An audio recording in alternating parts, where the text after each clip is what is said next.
Hello friends, हम लोग 1 और 2 अक्टूबर के महत्वपूर्ण करंट अफेयर्स के बारे में डिटेल से अध्ययन करेंगे। उससे पहले जो भी हम लोग पीछे वीडियो में पढ़े हैं, आइए हम लोग रिवीजन के तौर पर देख लेते हैं। विश्व पर्यावरण दिवस 27 सितंबर को मनाया गया तथा विश्व पर्यावरण स्वास्थ्य दिवस 26 सितंबर को मनाया गया। 52वां दादा साहब फाल्के पुरस्कार के लिए आशा पारेख को नामित किया गया। लेबर कप 2022 को टीम वर्ल्ड ने जीता। 28 सितंबर 2022 को वीर भगत सिंह की 115वीं जयंती मनाई गई तथा सऊदी अरब के नए प्रधानमंत्री के रूप में मोहम्मद बिन सलमान को चुना गया तथा गुलाम नबी आजाद ने अपनी नई पार्टी डेमोक्रेटिक आजाद पार्टी की शुरुआत की तथा विश्व रेबीज दिवस 28 सितंबर को मनाया गया। डीआरडीओ ने हाल ही में विस्फोट मिसाइल का सफल परीक्षण किया। झूलन गोस्वामी ने अंतर्राष्ट्रीय क्रिकेट से संन्यास लेने की घोषणा किया तथा भारत के अगले नए अटॉर्नी जनरल के रूप में आर वेंकट रमणी को नामित किया गया है। तो दोस्तों, ये था 30 सितंबर के महत्वपूर्ण करंट अफेयर्स, जिसको हम लोग रिवीजन के तौर पर देखें। तो दोस्तों, आइए हम लोग आज का महत्वपूर्ण करंट सेशन को स्टार्ट करते हैं और लेते हैं पहला क्वेश्चन। पहला क्वेश्चन है कि विश्व समुद्र दिवस कब मनाया गया है। इसका ऑप्शन नंबर ए राइट होगा। 29 सितंबर को विश्व समुद्र दिवस मनाया गया है। दोस्तों, विश्व समुद्री दिवस हर एक साल सितंबर के आखिरी गुरुवार को मनाया जाता है। तो इस बार 29 सितंबर को मनाया गया। पहली बार इसको 1978 में मनाया गया था। दोस्तों, ये विश्व समुद्र दिवस उन व्यक्तियों को समर्पित है जो कड़ी मेहनत समुद्री कार्यों में चाहे समुद्री उद्योग में करते हैं। उनके लिए मनाया जाता है, उनके सम्मान में मनाया जाता है। इसी दिन 1958 को अंतर्राष्ट्रीय समुद्री संगठन का सम्मेलन हुआ था। इस बार 2022 का थीम है new technology for greener ship. तो इसको विशेष तौर पर ध्यान रखिएगा। और बात आया है सितंबर महीने में जितने हम लोग दिवस पढ़े हैं, आइए हम उसको एक नज़र में देख लेते हैं रिवीजन के तौर पर। 2 सितंबर को विश्व नारियल दिवस मनाया गया। 3 सितंबर को अंतर्राष्ट्रीय गिद्ध जागरूकता दिवस मनाया गया। 4 सितंबर को अंतर्राष्ट्रीय चैरिटी दिवस मनाया गया। 8 सितंबर को अंतर्राष्ट्रीय साक्षरता दिवस मनाया गया। 9 सितंबर को हिमालय दिवस। 10 सितंबर को आत्महत्या रोकथाम दिवस मनाया गया। 11 सितंबर को विनोबा भावे जयंती तथा राष्ट्रीय वन शहीद दिवस मनाया गया। 14 सितंबर को हिंदी दिवस मनाया गया।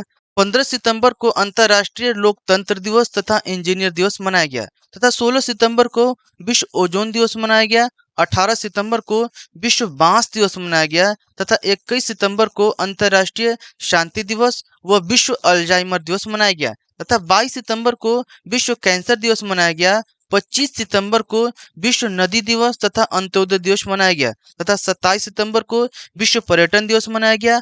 28 सितंबर को विश्व रेबीज दिवस मनाया गया तथा 29 सितंबर को विश्व हृदय दिवस मनाया गया है। तो दोस्तों, जितने भी सितंबर महीने में महत्वपूर्ण हम लोग दिवस पढ़े हैं, उसको हम लोग एक नज़र में देखें। इसके बाद अगला क्वेश्चन लेते हैं। दूसरा क्वेश्चन है अंतर्राष्ट्रीय अनुवाद दिवस कब मनाया गया है। इसका सही होगा ऑप्शन नंबर बी राइट होगा। 30 सितंबर को अंतर्राष्ट्रीय अनुवाद दिवस मनाया गया है। दोस्तों, अनुवाद व्यवसाय के बारे में जागरूकता को बढ़ाने और भाषा के बारे में जागरूकता लाने के लिए हर एक साल 30 सितंबर को यह अंतर्राष्ट्रीय अनुवाद दिवस मनाया जाता है। 30 सितंबर को संयुक्त राष्ट्र के अनुसार बाइबिल के अनुवादक सेंट जोरोम का पर्व मनाया जाता है, जिन्हें अनुवादकों का संरक्षक संत भी माना जाता है। संयुक्त राष्ट्र संघ महासभा ने इसे 24 मई 2017 को मनाने की घोषणा की थी तथा इस बार 2022 का थीम है वर्ल्ड विदाउट बैरियर। इसके बाद नेक्स्ट रहता है, ये मोस्ट इंपोर्टेंट है, इसको विशेष तौर पर ध्यान में रखिएगा।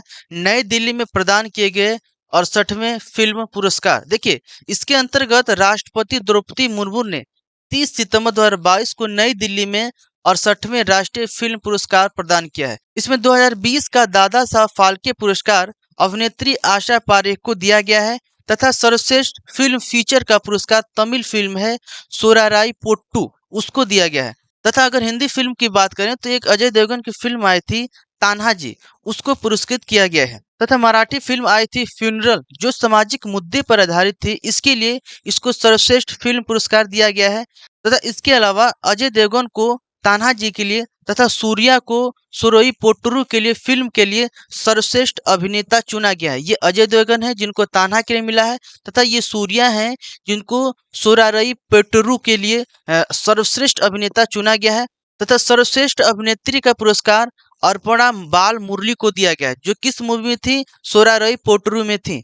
तथा सच्चिदानंद के को मलयालम फिल्म ए अय्यप्पन कोश्यूम के लिए सर्वश्रेष्ठ निर्देशक का पुरस्कार मिला है। तथा बंगाली फिल्म आविजात्री के लिए सुप्रतिम भोल को बेस्ट सिनेटोग्राफी का पुरस्कार दिया गया है। तो दोस्तों ये ध्यान में रखिएगा कि इस बार जो दिल्ली में कौन सा राष्ट्रीय पुरस्कार हुआ है, तो 68वां राष्ट्रीय पुरस्कार हुआ है। इनमें किनको किनको प्रमुख रूप से पुरस्कृत किया गया है। इसके बाद नेक्स्ट लेते हैं, प्रधानमंत्री मोदी करेंगे 1 अक्टूबर 2022 को 5G सेवाओं की शुरुआत।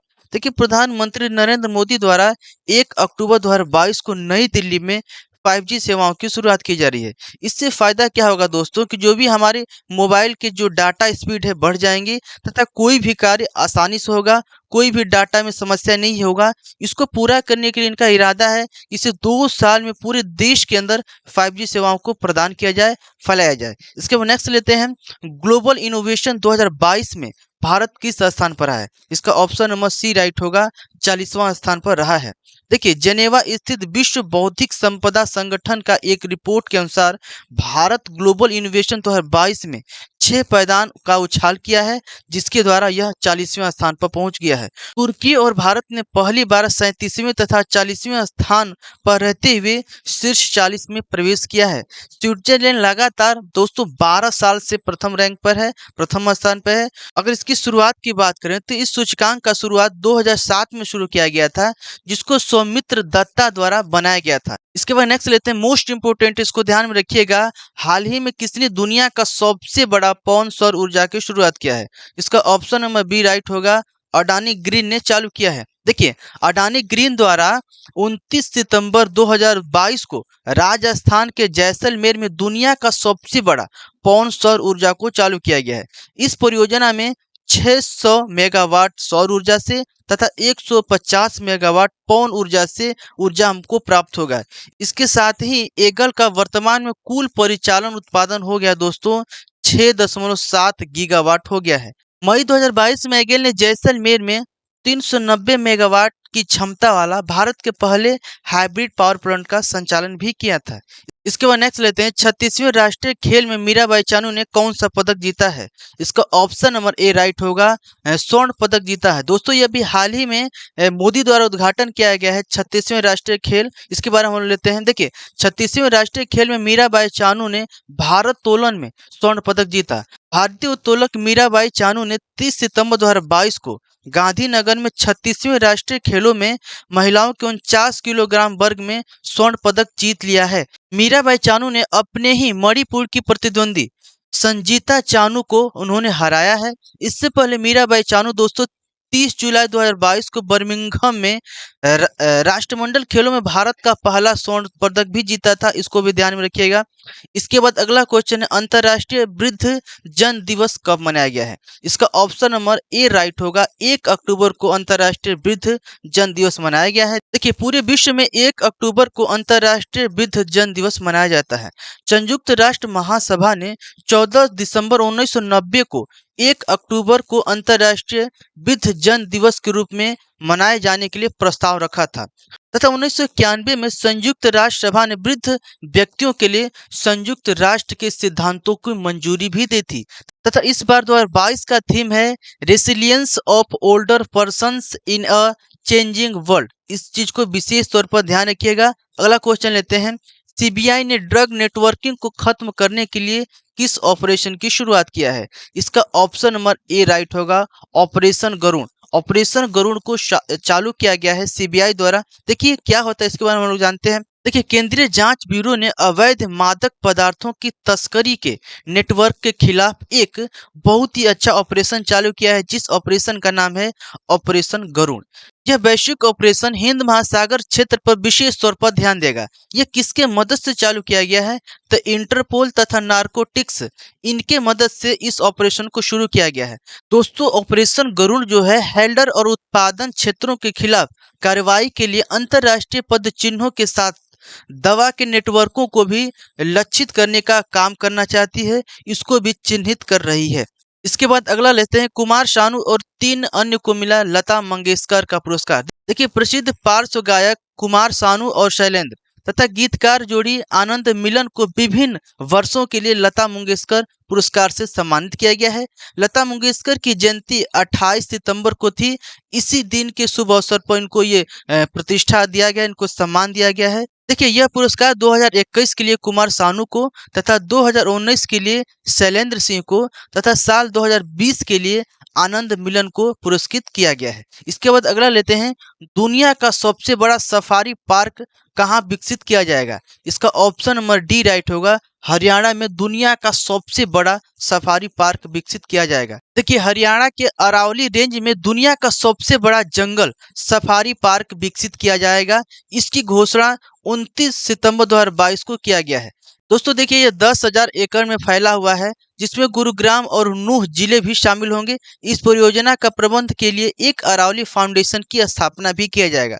दोस्तों, अभी वर्तमान में संयुक्त अरब अमीरात में दुनिया का सबसे बड़ा सफारी पार्क है, जो लगभग 2000 एकड़ में फैला हुआ है। इसके बाद नेक्स्ट लेते हैं, 36वें राष्ट्रीय खेल में निशानेबाजी में किसने स्वर्ण पदक जीता हुआ है? इसका ऑप्शन नंबर सी राइट होगा, अनीस ने। अनीस है जिन्होंने निशानेबाजी में स्वर्ण पदक जीता हुआ। देखिए, 36वें राष्ट्रीय खेलों में हरियाणा के अनीस ने 30 सितंबर को गुजरात के अहमदाबाद में पुरुषों के रैपिड फायर पिस्टल में प्रतियोगिता में स्वर्ण पदक जीता है। उत्तराखंड के अंकुर गोयल तथा पंजाब के गुरमीत ने क्रमशः रजत और कांस्य पदक जीता, जबकि पुरुषों के 1500 मीटर दौड़ में परवेज खान ने स्वर्ण पदक जीता। प्रधानमंत्री नरेंद्र मोदी ने 29 सितंबर 2022 को गुजरात के अहमदाबाद में नरेंद्र मोदी स्टेडियम में 36वें राष्ट्रीय खेल का उद्घाटन किए थे, इसको भी ध्यान रखिएगा। इसके बाद अगला लेते हैं, राष्ट्रीय खेलों में भवानी देवी ने जीता स्वर्ण पदक। देखिए, 30 सितंबर 2022 को गांधीनगर के महात्मा मंदिर में आयोजित 2022 के राष्ट्रीय खेलों में महिलाओं की तलवारबाजी स्पर्धा में भवानी देवी ने लगातार तीसरा बार स्वर्ण पदक जीता। उन्होंने फाइनल में पंजाब के जगमीत कौर को 15-3 से हराया। केरल की क्रिस्टी जोश जोशना तथा मणिपुर की लैस राम अभी देवी ने कांस्य पदक जीता। महिलाओं की राइफल शूटिंग में इला वेरिन तथा वाला रिवन ने स्वर्ण पदक जीता है। इसके बाद नेक्स्ट लेते हैं, और आज का स्टैटिक जीके के अंतर्गत हम लोग पढ़ेंगे लता मंगेशकर पुरस्कार के बारे में। देखिए, लता मंगेशकर पुरस्कार एक राष्ट्रीय स्तर पर दिया जाने वाला पुरस्कार है, जो संगीत के क्षेत्र में उत्कृष्ट काम करने वालों को दिया जाता है। मध्य प्रदेश सरकार ने इस पुरस्कार की शुरुआत की कब? 1984 को किया था। पुरस्कार में योग्य प्रमाण पत्र तथा 2 लाख रुपया नगद दिया जाता है तथा महाराष्ट्र और आंध्र प्रदेश जैसे कई अन्य राज्य सरकारें भी इस इनाम को प्रदान करती हैं। अगर बात करें पहला प्राप्तकर्ता कौन थे, अर्थात लता मंगेशकर पुरस्कार किनको दिया गया था प्रथम बार, तो नौशाद को दिया गया था 1984 में। इसके बाद नेक्स्ट लेते हैं, और आज हम दूसरे स्टैटिक जीके के अंतर्गत जानेंगे नाइजीरिया के बारे में। दोस्तों, नाइजीरिया पश्चिम अफ्रीका में स्थित एक देश है। नाइजीरिया का नाम दोस्तों यहाँ की बहने वाली नदी नाइजर के नाम पर पड़ा हुआ है। 218 मिलियन से अधिक आबादी के साथ यह अफ्रीका का सबसे अधिक आबादी वाला देश है तथा यह दुनिया का 6वां बड़ा आबादी वाला देश है।